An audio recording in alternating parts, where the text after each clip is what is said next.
likewise, let me do the next one. Okay, let's say we want to do x minus 8 times x plus 6.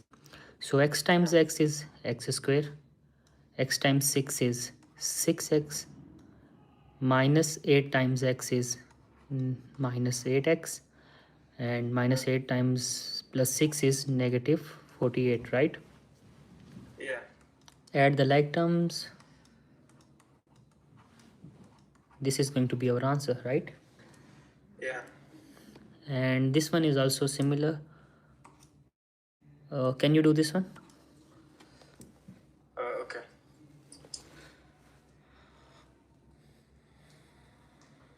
So, okay, so we have 5x. We times that with the second x.